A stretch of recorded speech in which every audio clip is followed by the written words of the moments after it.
There's a podcast that you will want to add to your playlist. Warriors for Christ. That's the number 4. Warriors for Christ is a Christian podcast providing biblical teaching without the doctrines of man. In other words, they like to let the Bible explain itself. The format includes non-denominational readings and teachings from the Bible. They also have interviews and whatever the Lord puts on their hearts to present. Life in this world can be very stressful and filled with anxieties. Warriors for Christ will give you the biblical information you need to help deal with all life has to bring. Warriors for Christ confronts many false doctrines which are pervasive in this age and what some call the church in a box. And they also offer a full gospel ministry. Find Warriors for Christ on Podomatic, Apple Podcast, Google Podcast, Player FM, Stitcher, Deezer, Amazon Podcast, and Spotify. Warriors for Christ. Share the podcast on all of your social media so your friends can listen too. Warriors for Christ. That's the number 4. Add it to your playlist right now.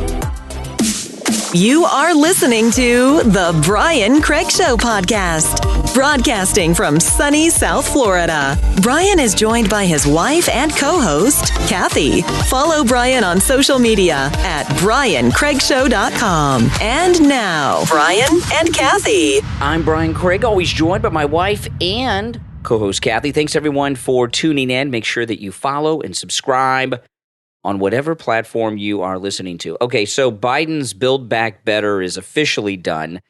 And, I'll tell you, this was announced, it's Christmas week.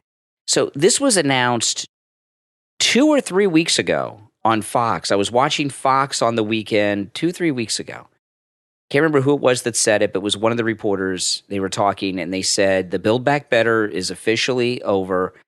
They're just putting off announcing it until towards the end of the year, which is where we are now, Christmas week. Mm-hmm. And so this is not like breaking news to the White House and to the media. They're pretending it is. Oh, yeah, they're pretending that they're completely shocked. But, this is what's been going on, okay, at the White House and with the Democrats, with Joe Manchin. They've known really for a while because he and Sinema were standing up for quite a while, a few months against this. What they've been doing these past couple weeks is investigating Joe Manchin to try to find blackmail material, to try to find something in his background that they can use against him to get him to play ball. And I don't know much about Joe Manchin other than he's just saved the United States of America, even though he's a Democrat. He saved the country.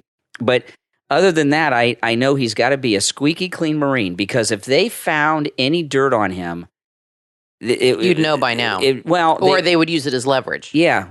Things wouldn't be happening. That's what they do. Now, the Democrats are just in shell shock. They don't understand this. They don't, And I was just reading on Twitter. I retweeted this.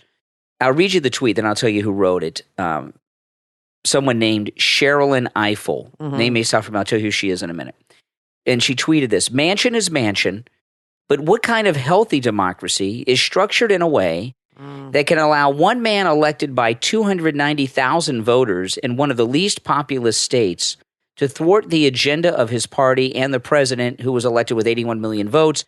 We need structural change. Okay. Oh, boy. Now, this, let me tell you how stupid some Democrats are. Yeah. This woman, Sherilyn Eiffel, okay, she has a blue check mark on Twitter, so she's verified. That means you're a big deal. No blue check mark for me. I'm not a big enough deal, I guess. And, they don't like to give blue check marks to conservatives. To nobodies. Yeah, that's right. She is president and director counsel of the NAACP Legal Defense and Educational Fund. So she is the Legal Defense and Educational Fund attorney for the NAACP. And she says one man elected by 290,000 votes. Joe Manchin is the United States Senator from West Virginia, and I looked up the population of West Virginia because I did not know what the population of West Virginia was, but 290,000 seemed a little light to me. As of 2019, so this is the last official figures that are available, the population of West Virginia is 1.792 million, okay? So 1.8 million people. So she's a little off. Well, I don't know where she gets this 290,000. Maybe that's how many people voted. And I don't know where she gets it. It doesn't matter. That's not how it works.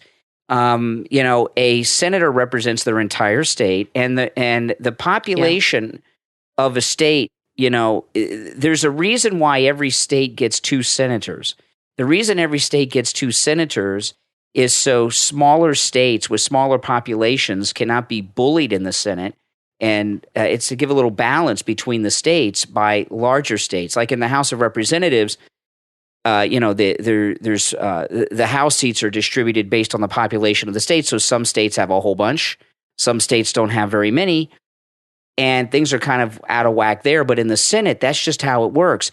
And so far as being from a small state, Joe Biden is from Delaware. So we've got Delaware because that's where he's been the senator from his whole life. We've got a little tiny state of Delaware. Most of you listening to this program in the United States, the county you live in is bigger than Delaware. Yeah. Okay. And we've got a guy who was the senator from one of the smallest, not the smallest, but one of the smallest states running the whole planet. Right now, so maybe kind of defeats her argument. And well, you hear this from a lot of Democrats are not about democracy; they're not about fair representation, because what we've been hearing from them all in droves with this Joe Manchin business is that, well, who does he think he is? The president said this is the way it should be done. He should just be a rubber stamp. That's not how it works. No. Well, young people, I guess, don't, they're not really taught how the government works anymore. I don't think they're even taught civics in school anymore. God knows what they're being taught other than white people are evil. So they don't understand. And Democrats want to their whole strategy, whether they realize it or not, is they want to tear down the system we have so they can rebuild it in their own image, which means we get everything we want and you guys get nothing. But as far as I understand, Manchin, it wasn't that he was completely against it across the board. He wanted some things changed. He didn't want so much spending. There is money going to donors. There's money being spent that should not be spent. And he wanted to cut it back. And Biden would not do that, I guess, because he's got to pay off his buddies. And that's where they've reached an impasse. So what the White House is saying here is he went on Fox and announced it today. Brett Baer was filling in for Chris Wallace, or taking over for Chris Wallace, which I think is a good choice. We didn't even consider Brett Baer, but I think that's who they'll play because he's like, very news guy, political guy. So I think he would be a good fill-in for that. But anyway, he was hosting the show and he was interviewing him, and he apparently dropped this bombshell that he wasn't going to support it. The White House, their turn is, well, we didn't know he was going to do this. We thought he was going to go along with this. This is a shock. This is not a shock. They've been negotiating for months. All of a sudden, they didn't know what he was going to do. Of course, they just want to make him look bad, like he pulled the wool out from under them. Or, you know what I mean? Like he's not trustworthy. But, this is the way the government works. You have people that represent you, and the voters of West Virginia will decide. I personally feel that he's going to run for president, and this is a big thing that he's going to run on. That's why I think that's part of why he's doing this. I think he's going to run in 2024, and his whole thing is going to be, I fought the system, and I didn't want to have extra spending and this and that, but let's see how it works. But he has a history of going back and forth between the parties. This is not new for him. What this idiot that, the 290,000, you might be right. That may be how many votes he got. Yeah. When someone is elected to office, they don't just represent the people who voted for them. Their constituents are not just people that voted for them either. Their constituents are everyone within their state. If they're a senator or district, they represent everybody. If they're a president. Yeah. So this is a very, this is a very revealing moment, because a lot of Democrats are talking about how Manchin is just supposed to not represent his constituents, but do what Biden says. Now, I want to play this audio. Charlemagne de God, whose ego has gotten out of control, and he had this exchange with Kamala. I'll play you 2 clips, but when I talk about his ego, when you see him interviewing Kamala, go and watch the video. He has now a permanent smirk on his face that he's in love with himself. Yeah. And that's very distasteful. Well, he calls himself a god, so what does that tell you? Well, he actually must now believe that he is a god of influence He's in or for something. A rude awakening. And so there were 2 things that happened. I'll play the embarrassing one first. He asked Kamala about Joe Manchin, and then one of Kamala Harris's handlers came in and interrupted everything. Here it is. Siri. Who's the superhero that's going to speak against Joe Manchin? No. I want to know who's the real president of this country. Is it Joe Biden or Joe Manchin?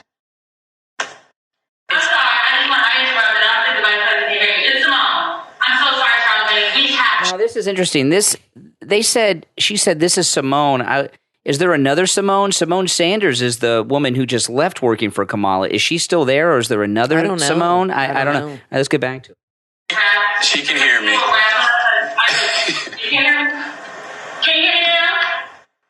Can you hear me, Madam Vice President? I'm sorry. You got it right. Oh. So I'm sorry to interrupt. They're acting like they can't hear me.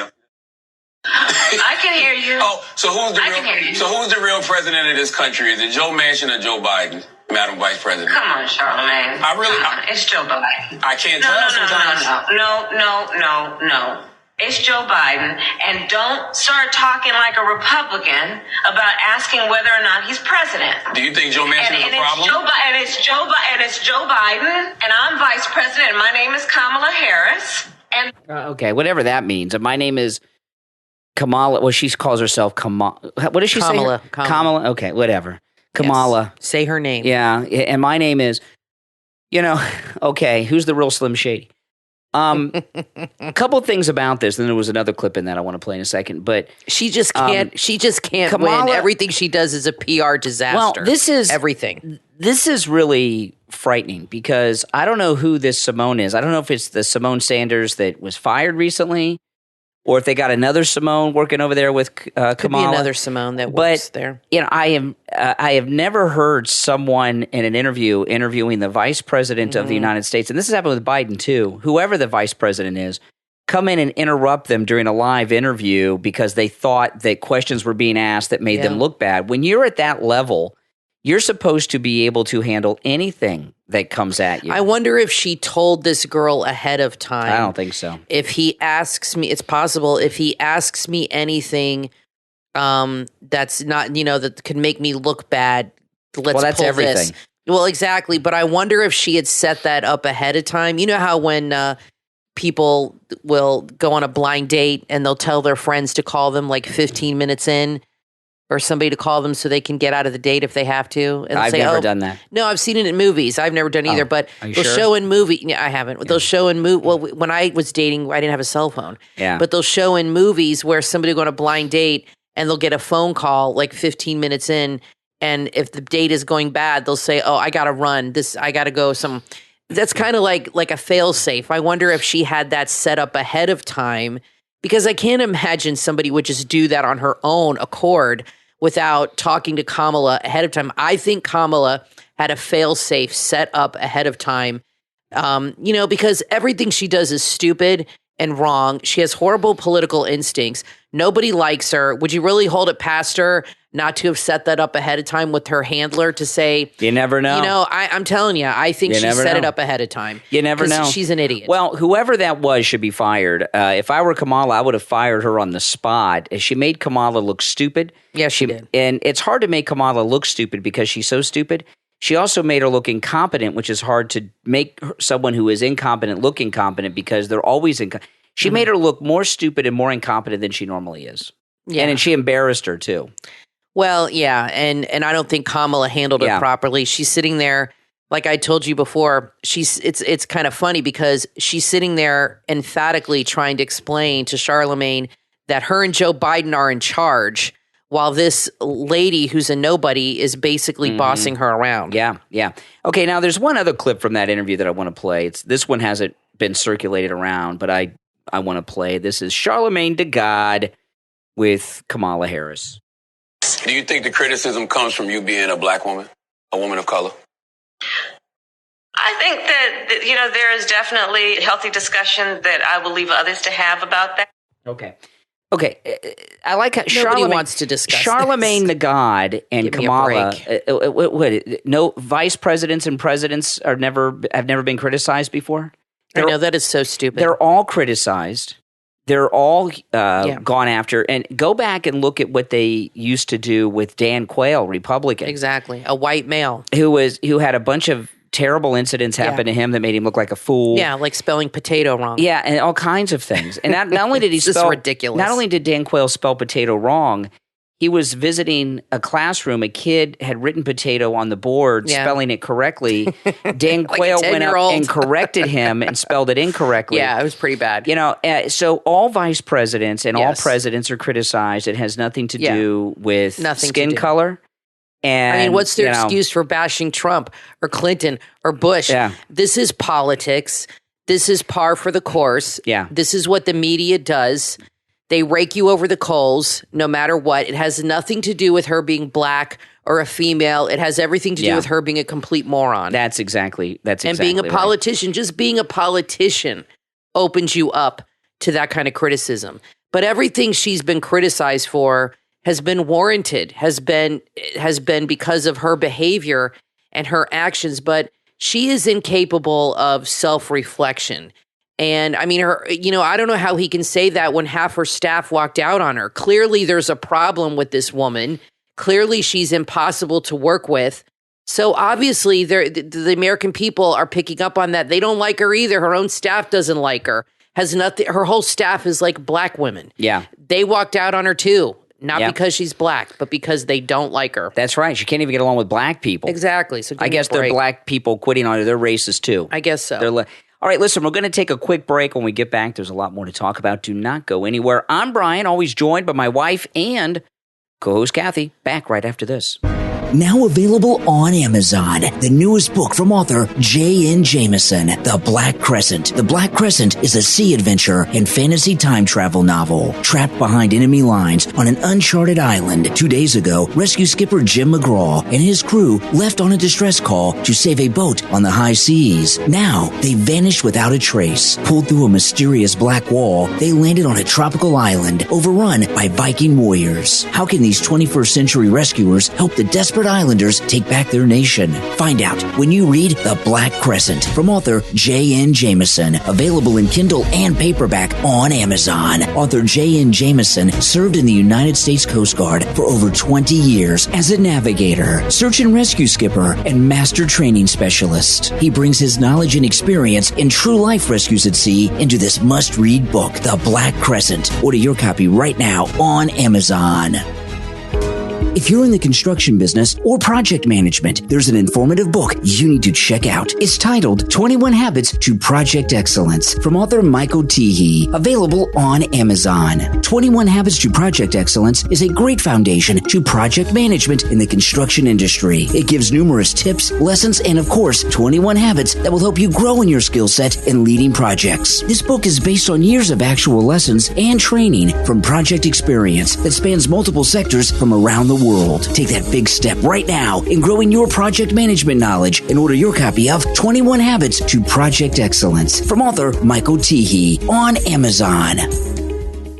We all love a good dad joke. They're timeless, a little corny, and of course, lots of fun. From author Michael V. Teehee comes the book, The Way of the Dad, available on Amazon. The Way of the Dad is a compilation of jokes, laughs, stories, dadisms, and rules for all dads. In this book, there's something any dad will relate to, regardless of their age, and get a laugh out of it. There's a catalog of dad jokes that you can use on your kids. Dad jokes, dad rules, dadisms, dad humor, all things dad. The Way of the Dad is a fun book for everyone. It makes a great gift too. Break out your cargo shorts, put on those white sneakers, and grill up some humor, dad style. The Way of the Dad from author Michael V. Teehee. Order your copy right now on Amazon.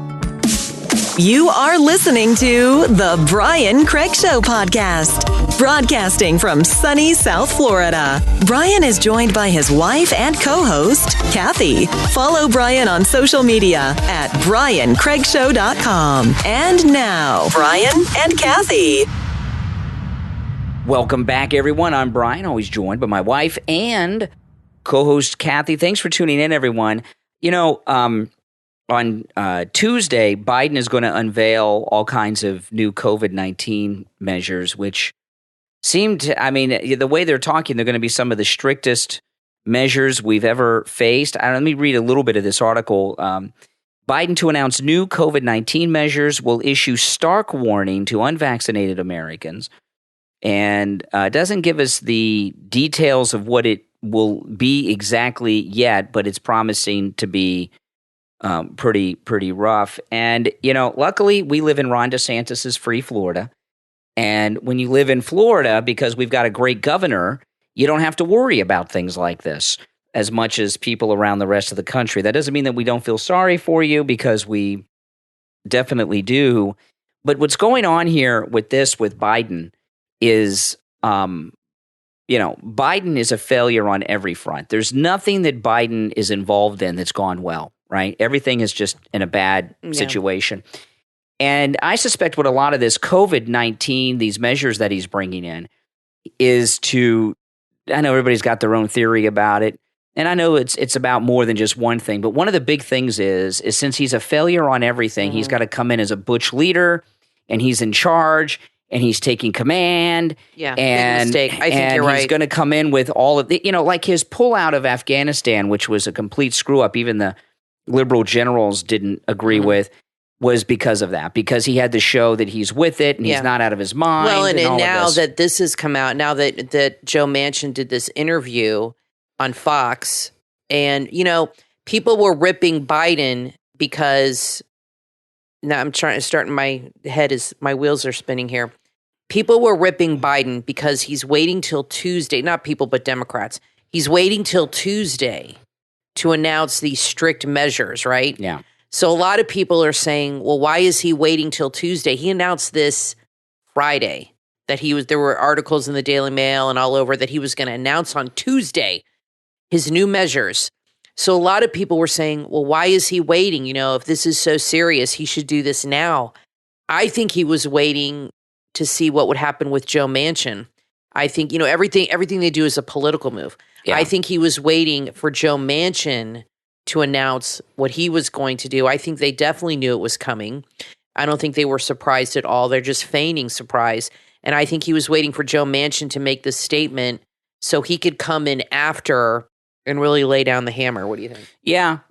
And it's all in the timing. This one is going to backfire because I agree. Well, I guess it depends, because I've noticed even here in Florida, there are more people wearing masks. There are so many people wearing masks now, and this is in our community. We're in Florida. Yeah, there were a lot today at Target. It's like I haven't seen people wearing so many masks since like the height of the pandemic. It's almost at that level. I think it's like 3/4. I'm noticing easily, and I'm in the 3/4 wearing masks, and masks had basically disappeared in Florida, and I'm seeing it more and more every day. So I guess people are starting to get nervous. People are starting to get scared. I don't know. But because the media is talking about this new variant, the Omicron, which everything I've read, it's not nearly as serious as the Delta, but they're scaring people. And so we went to Target today. I'd say about 3/4.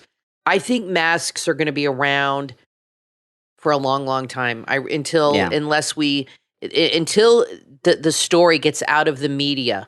As long as it's in the media, it's going to be affecting people. Once the media stops talking about COVID, if that ever happens, then I think things will calm down. But until that happens, whenever they start amping it up, you start seeing the more masks again. Yeah, no, I would agree with you. It's going to be like masks are going to be around for decades. There are going to be people that are wearing masks in 10 and 15 years from now. No, I'd say until not many, if we win the House and the Senate. It depends on, like I said, on the media. So, yeah. Well, listen, I know, but it makes me nervous when I see so many people in a conservative place like we're at wearing masks. Oh, I got news, something on Twitter that just happened. Yeah. A man was arrested in Brooklyn. They have a video. I just retweeted it. After trying to order food at Panera without a vaccine passport, they arrested him. Where was this at? New York, in Brooklyn. New York City? This is what's happening in New York. Well, that probably has something to do with Biden's announcement. They may very well. We don't know what it is. I'm not going to speculate too much because we don't know what it is, and we'll be wrong in a day. But it very well could be, because they talked about in the article how a lot of it's going to be targeting the unvaccinated. We could be talking about some type of segregation into many, many aspects of life for people that are not vaccinated. In New York, they're requiring people show their vaccines, passports to go in and order food. Yeah. Well, see, that's going to be up to the governors.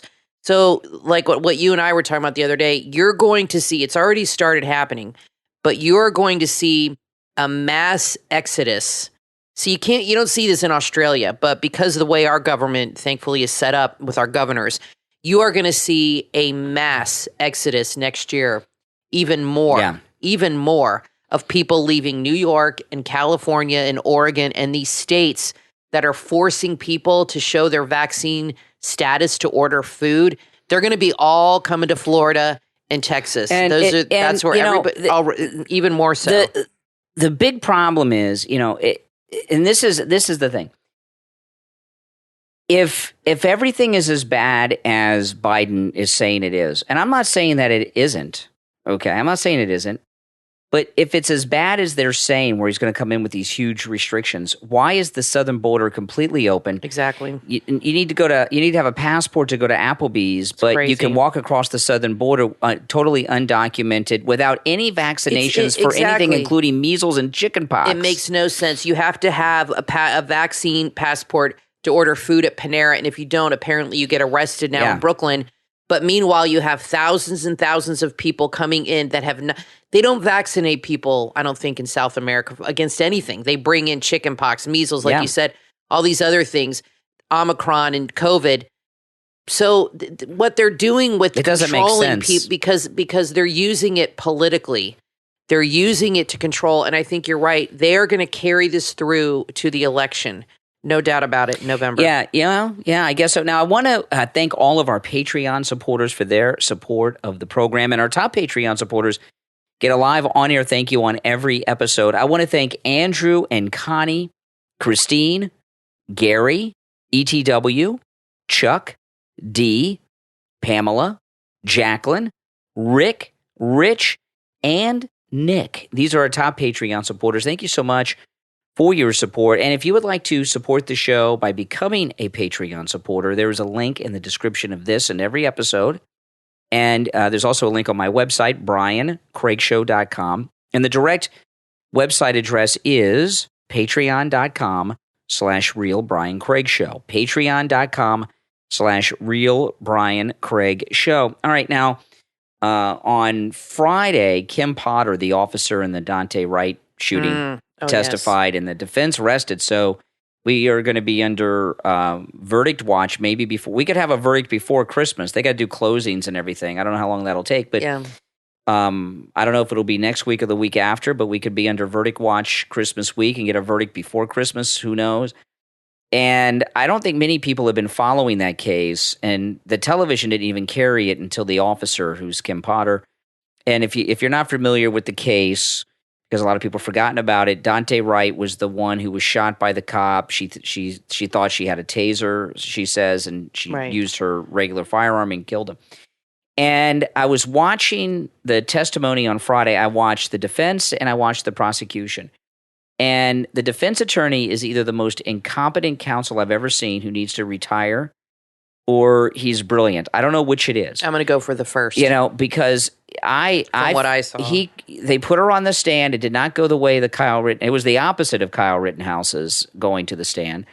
And he didn't do her any favors. He was argumentative with her. It was very strange. We thought at first he was the prosecutor. Yeah, but this guy, That's how bad it was. Yeah, I thought he was the prosecutor. He actually berated her for interrupting him multiple times. I've never seen anything like that. He said, "You won't let me finish my sentence." Yeah. I couldn't believe that. And I said, there is no way in hell this is her attorney. And he said, I think it is. Yeah. And I have to say, not only that, was he horrible, the prosecutor was amazing.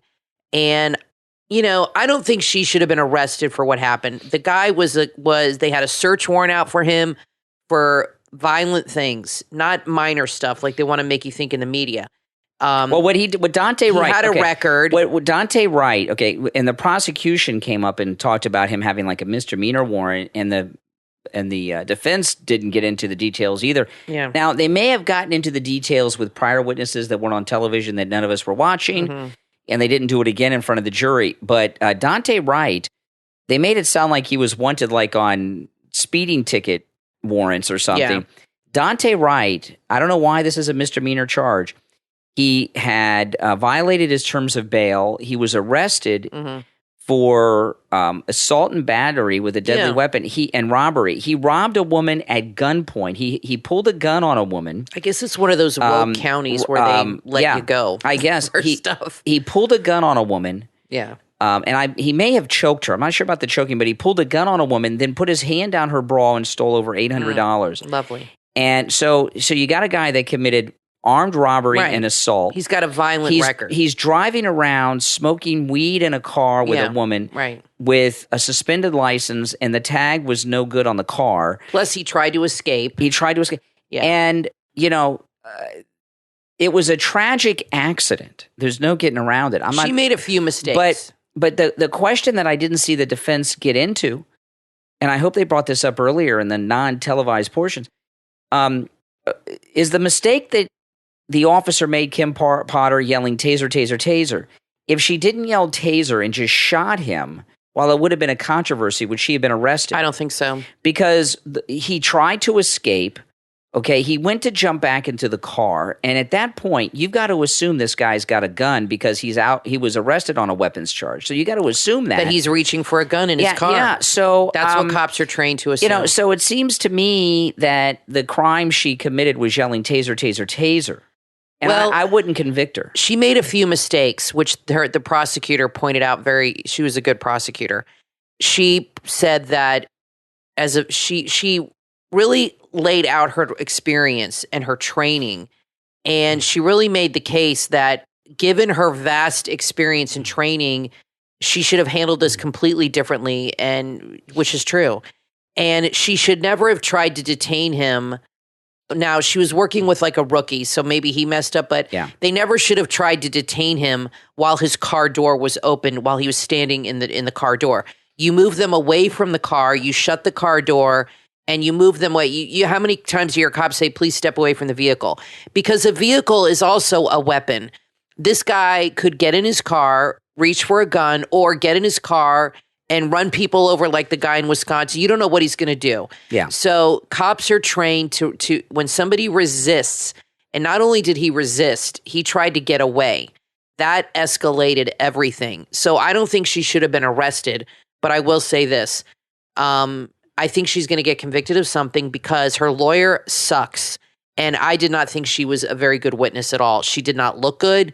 She kept making funny faces. She was scowling. She was very disrespectful. This is just my opinion. Yeah. She was very snarky to the prosecutor, like, if that's what it says. Mm-hmm. She said that over and over again. I just didn't think she came across well. And then she was crying, but I didn't see any tears come out of her eyes. That's a big tell for me. When women cry, tears come out of their eyes. Maybe not so much with men, but definitely with a woman. If a woman's going to cry the way she cried, you'd see tears coming down her face. I didn't see any tears. I looked for that. I'm not saying she was faking, but what I'm saying is she didn't do herself any favors, in my opinion, but I don't think she should be convicted. I don't think she should have been arrested. I think she did what she had to do. They never hold the criminal accountable in these situations, which they need to do. This guy definitely escalated things and tried to get away. But let's see.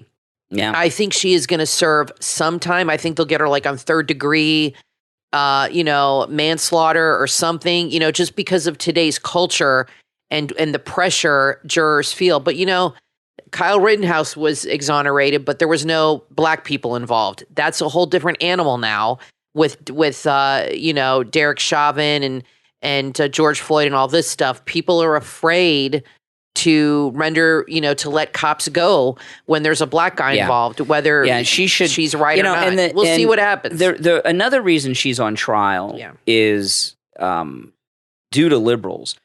I was shocked when she was on the stand. She's 5'3". A woman who is 5'3" has no business being a police officer on the road dealing with criminals. You don't think so? No, a woman who is 5'3", and I'm not saying this to sound sexist, but a woman who is 5'3" has no business dealing with traffic stops and suspects. This guy, for example, I don't agree with this that. guy. She's got a gun. She's got the equalizer with her. The gun's a last resort because she can't take on anybody. This guy was facing 20 years in prison. Dante Wright. That's basically like a life sentence, as young as he is, and she's not capable of intimidating with size or fighting a suspect. Yeah, but there was a guy with her, and he was the one who was cuffing him, and he tried to get away from him. There were 3 cops. Yeah, but she's the one that shot him. There was another sergeant who was actually her superior and the training officer and police officers. Yeah. She had another officer with her when she rolled up because she was a training officer. Right. And then there was a third cop. Police officers typically are alone. They only have partners in the TV shows because they have to have interchange and dialogue and drama. She said, right. So if she wasn't training, she'd be alone. But she wasn't. And alone. If the other sergeant was the lead, he probably would not have been shot. A lot of times because of the size, a woman that size, they get scared. And what happened too, she says that she looked at the other police officer on the other side of the car, and she said he had a look on his face that made her feel something was really wrong. And maybe she thought he saw something in the car. Maybe she thought, she said he had a look on his face of fear. Of sheer terror, of fear. Yeah, because he was facing 20 years. No. The cop. Oh, the other cop? On the cop. I think that's what she said. Side? I don't know. And that also influenced her behavior. Or maybe it was the somebody she saw. I thought it was the police officer, somebody. So people have to take into account these things. She saw something on somebody's face. I think it was the other police officer that was not on camera that influenced her movement. And the guy trying to escape influenced her movement. They seem to take out of the equation the actions of the criminal. And that is a factor that needs to be factored in. Oh, yeah, no. The guy tried to escape and get in his car. He should have been reaching for a gun. You don't know. She should not have been arrested. She should not be on trial. And it's just wrong. Now, listen, we're going to take a quick break. When we get back, there's a lot more to talk about. Don't go anywhere. I'm Brian, always joined by my wife and co-host Kathy. We'll be back right after this. In today's world, you need an amazing website to make a real impact for your company. After all, a good first impression can make or break your business. TheSoftCode.com is your one-stop shop for all your needs. They specialize in professional web design and development. Their mission is to improve their clients' online footprint by creating better user experiences. TheSoftCode.com offer custom web design services, including branding, e-commerce, mobile app development, search engine optimization, and a whole lot more. TheSoftCode.com has a step-by-step process to ensure you are completely satisfied. Visit their website right now and learn what they can do for you. TheSoftCode.com. There's nothing like a beautiful piece of handcrafted jewelry. Jewelry that makes a statement and looks amazing when it's worn. Zod Jewelry on Etsy understands the power of jewelry. They handcraft gold pieces using beautiful gemstones that bring sparkle and magic into your life. Zod Jewelry have an incredible variety to choose from. Whether you're looking for necklaces, rings, earrings, bracelets, or pendants, they have items made with gold, silver, emeralds, diamonds, moissanite, and more. These pieces are perfect no matter your style or occasion. They have vintage and modern looks too. The owner of Zod Jewelry graduated from GIA, which is the world's most renowned and respected institution in the field of jewelry and gemstones. And now she's bringing her expertise to you. Check out her shop right now. Zod Jewelry on Etsy. Etsy.com/shop/Zod Jewelry. That's Etsy.com/shop/Zod Jewelry. From author Bob C. comes the book Dad, winner of the 2021 IAN Book of the Year Awards for Literary and General Fiction, and a 2021 Indie Reader Discovery Award winner, available on Amazon. In Dad, Jacob Martin's life isn't going well. His marriage is falling apart. His job is on the border of legal and illegal, and he's living in what could generously be described as a dump. Now Dad, whose memory and mental faculties aren't exactly what they once were, has decided to drive from Cincinnati to Colorado for a surprise visit. At least that was the plan, until John got lost along the way. Forced into an unplanned road trip to retrieve his father, Jacob finds love, enlightenment, and ultimately himself along the way. This book is perfect for book clubs. Dad, from author Bob C. Available in Kindle and paperback on Amazon. Order your copy right now.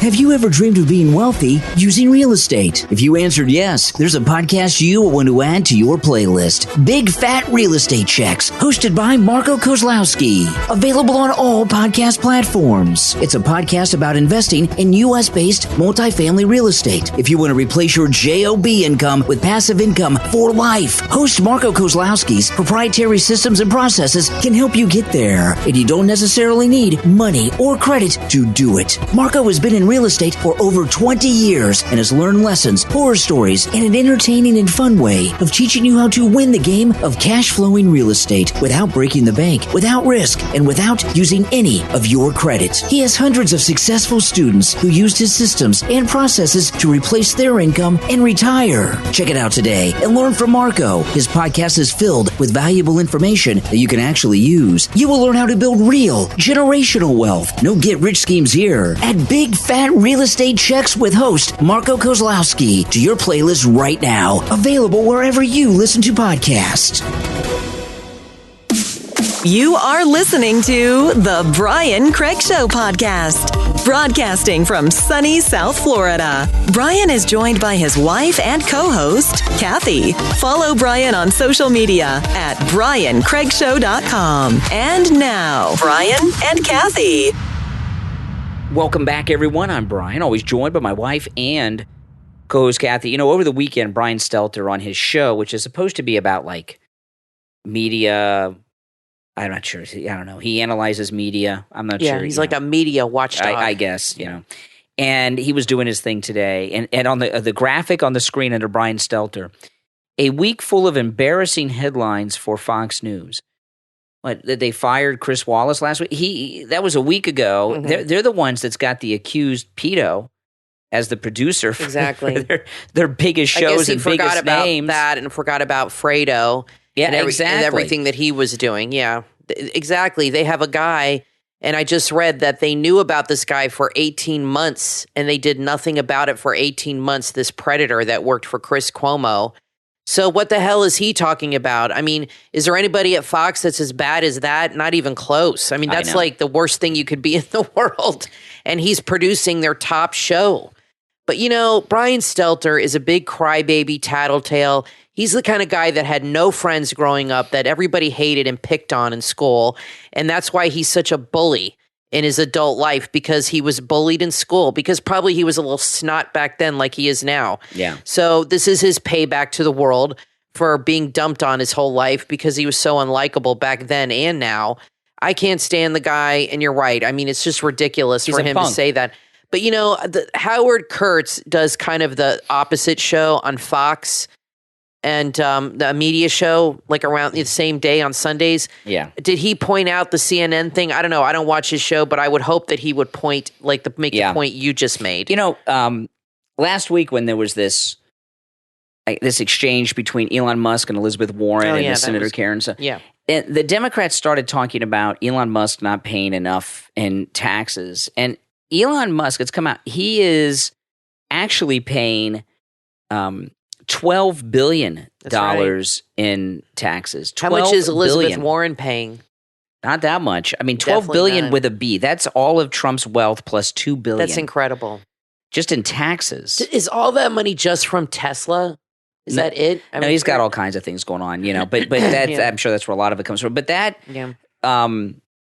I mean, what else do they want from this guy? That's $12 billion with a B. It's incredible. And that doesn't include all the taxes that are generated through money he pays people and stuff. You know, I mean, it's insanity. I don't know where the hostility towards him comes from. Like from the liberals, it makes no sense. And I whatsoever. saw somebody on a show make the same point I made, that he's made electric cars cool and made people buy them, and that's what they have wanted. The only thing I can think of is that these guys influence the stock market too much, and maybe that's where the hostility comes from, that they're affecting their portfolios. I don't know. But he, you know, I don't know what goes on in that realm, but he has made electric cars definitely more, more accessible and hip. More common and hip.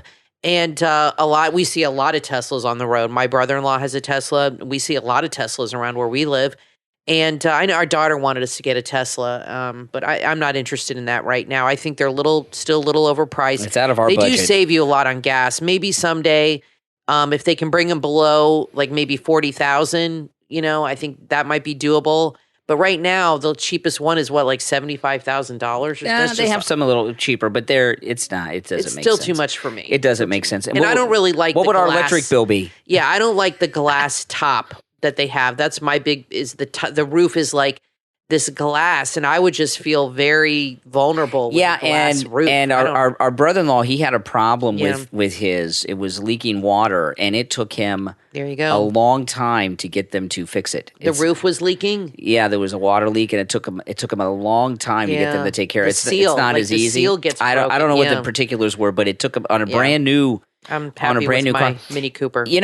So I saw something yesterday at the car dealership I'd never seen before. I had to go to the mini car dealership because Kathy had a recall on her car.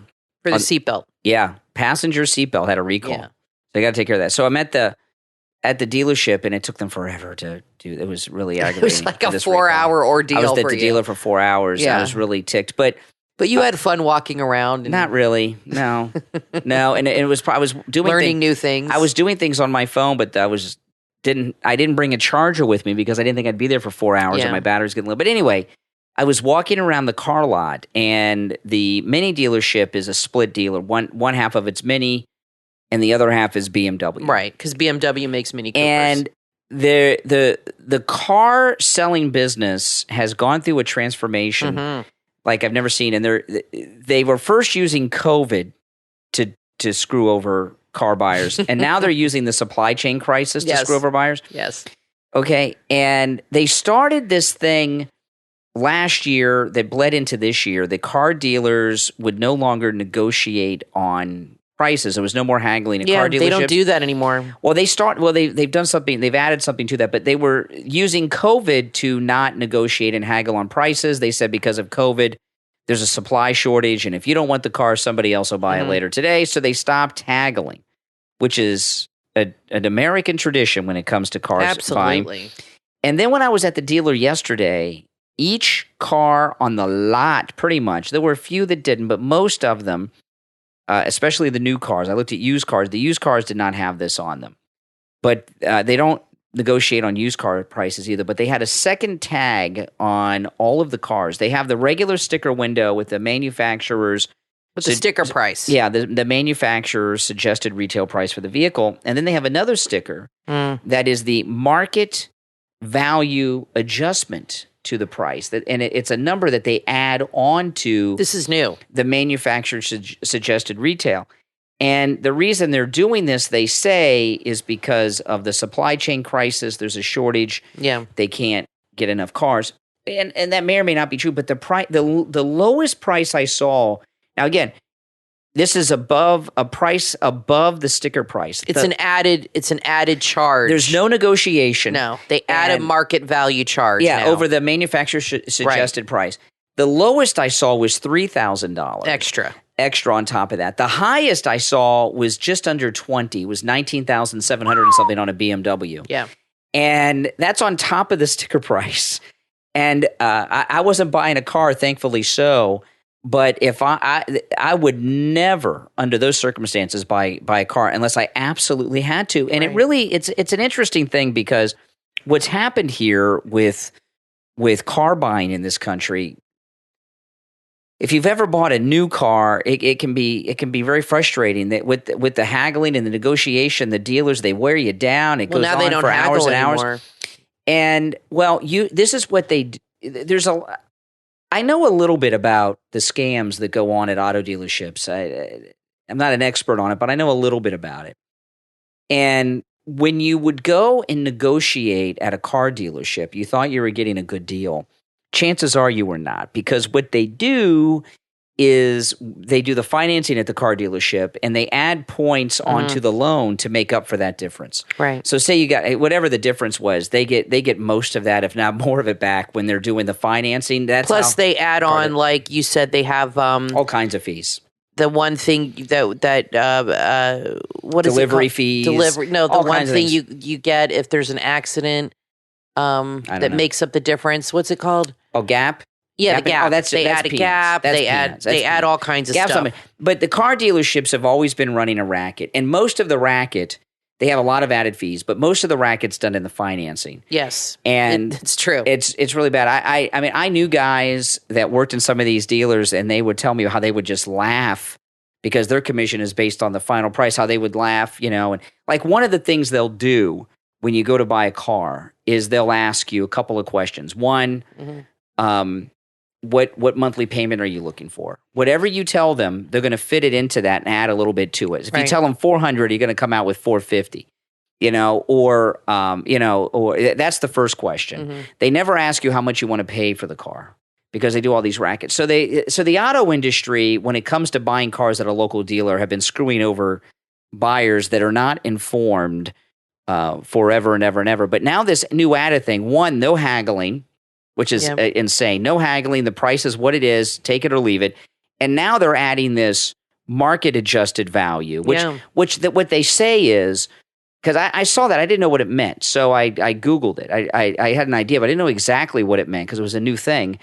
And they say that's what the cars are selling for in your area. But who's to say that's true? They could just make that number up. Plus, they have a limited inventory because you went there, because I have a Mini Cooper, and the only Mini Coopers they had available were gray or white. That's it. Yeah. I remember going when we got my car, and they had a ton of different colors that you could choose from. But now I don't mind the gray or white Mini Coopers. But now you FaceTime me, and you went to the lot, and it was just gray, white. That's all they had. So the inventory, you're not getting your pick of what you used to get. I don't know if that's on purpose or if that's how they're doing it. And now they're charging an extra $5,000 on top of that. Sometimes almost 20. No, I mean on the Mini Coopers. The lowest was 3,000. Some of the Mini Coopers had 5,000 and 7,000 added. Nuts. And there's a car salesman that has a YouTube channel that I watch sometimes. I cannot remember the name of his channel. I'll have to look him up and tell you guys another time. But he's a car salesman at a Chevy dealer up in either the Carolinas or Virginia. And they only have like 1 or 2 new cars on their whole lot. But is that on purpose to jack up the price? Well, that's what I wonder. Do they have like a storage lot somewhere else where everything is? I think so. I'm starting to think that they have a bunch of cars off the lot or in the back, and they've managed to work out certain ways to really manipulate people without you realizing it, to create a sense of urgency. Well, scarcity. Or scarcity, right? Exactly, to get people. This is the way it is. And if you want a car, this is it's going to be like this for a long time and this and that. And a lot of people just buy cars. Most people, I feel, and I don't know, you might know this better than me. I feel most people buy a car because they got to get a new car. I don't know if people buy it because they need a car or they just want a cool car. This guy that I watch what is your this car salesman I watch on YouTube with a Chevy dealer, he's been talking for months that they're selling cars for above sticker price, sometimes like $10,000 or more above sticker price. So this is not entirely new. Well, I don't hang out at car dealers too much, so this is the first time I saw this. Do you think most people buy cars because they need a car and there's like a sense of urgency and they're tapping into that?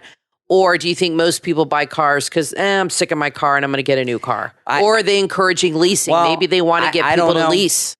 The lease price, you're still paying all that money. It's just different. But maybe they use that to say, what? Why don't you lease a car? Well, then you don't have to put a big down payment, and you don't. I know when we buy cars, it's because the car we have is it's because we need a new car. We need a new car. We don't buy. But most people, I think, are like us. I know there's some that aren't. And I think people wait. I'm not saying that all the dealers are price gouging and doing terrible things during these different crises we've been under. I'm just telling you, buyer beware at car dealers. And let us know in the comments what you think about what we're talking about with car dealers. Yeah, and adding on this extra charge. I wouldn't pay it. If my car was trashed and we needed another car desperately, I guess we would have to do it. But I would I don't know. We'd have to get a used car then. Used cars are just as bad because used car prices are at an all-time high, and the dealers are not negotiating on used cars. But the reason that you buy a new car, what you're paying for with a new car, unless you're wealthy and you're buying like a fun car, what most people buying a new car, you're buying dependability, you're buying reliability, so you don't have problems. That's what you're paying for. They usually come with a warranty. But the new cars. But if they're adding thousands of dollars, No one, I have never, and I think this is true with everyone, paid sticker price for a car, and you don't expect to pay sticker price. Now you're being told you have no choice but to pay sticker price. That's true. And now you got to pay thousands of dollars above sticker price. And it's crazy. That's it. It's there's no negotiation. There's no I'll back tell and you forth. what, though. That's it. I was at the dealer on a Saturday. It was Saturday. It was this past Saturday I was at the dealer. I was there for about 4 hours, and I saw them dealing with lots of customers. I didn't see one sale go through when I was there. I didn't see. Well, so it might not last. So I mean, they have to sell the I cars. don't know. I was there a long time, and I watched a lot of people come in, test drive, and leave. Well, then that's not good. Then it's not working. I wonder if that'll happen with homes. I think like in Florida, I think that since there's such a high demand for homes right now and there's not as much inventory, then you can do that. So maybe that's what's going on. Well, you can say, this is firm. I'm not negotiating. Take it or leave it. Well, I'm a little worried about this because, I'm sure you guys have seen this in the news. So many people are moving to Florida. Florida home prices and Florida rents are through the roof. Oh, yeah. The rents are really high. Our neighbor just sold their house, in my opinion, for over $100,000 of what it's worth. I agree. Well over $100,000. Totally. Well, that's good for us, I guess. Well, it's good for us in the short term, now. maybe. But the person that bought the house next door to us, they got ripped off. Paid, I believe, at least $150,000 more than the house is worth. I agree with you, and I think they're going to lose their shirt on it. Well, and there are not a lot of houses for sale in our development. Yeah, that's the problem. So the problem is, okay, this was one of the reasons that the 2008 housing crisis, it was the subprime mortgage crisis. People that weren't qualified got loans, but housing prices went up so high, a lot of people thought they were going to get rich. Like there was an elderly couple that were retired I remember that lived at the end of our street. Yeah. And this was in 2008, and at the height of the real estate prices in 2008, they paid top. They paid twice what the house was worth. Yeah, they did. And they ended up losing it. And what they thought when they bought it is the prices were going up so fast, they thought that they were going to be like millionaires. They thought it was going to go up so much. They told us this. Yeah. And then the bubble burst about 6 months later. And they sadly went into foreclosure. Yeah, and it was awful. They were retired. And I never told them that I thought they paid too much for the house or anything because I want to make them feel bad. But they told us what they paid, and I kind of felt like they were looking for somebody to console them. But what I worry about is, like we don't know who's bought the house next door to us yet, other than that they got some money. Yeah, probably have a Tesla, something expensive. They definitely have money. But what I worry about is someone has bought a house that they paid way, way too much money for, which shows that they're not smart financially. And I got to tell you, and they may lose the house, I'm afraid. The house is nice, but the house is old, and the house needs some work on the outside. I will tell you that. Yeah, it does. It needs some work, but it's not completely pristine. But if it's somebody, not bad, but it's not pristine for what they're paying. As much money as they overpaid for the house, it should be like that spick span new. Well, what that tells me is that they're not smart financially. Yeah, they're not smart financially. And if they're not smart financially, there's a good chance they bought more house and spent more money than they could afford. And I'm afraid that they're going to lose it and go into foreclosure. I don't want to have another foreclosure crisis. Well, anyway, on that depressing note, that's it for today. We'll be back next time. I'm Brian, always joined by my wife and co-host Kathy. Thanks for listening, everyone.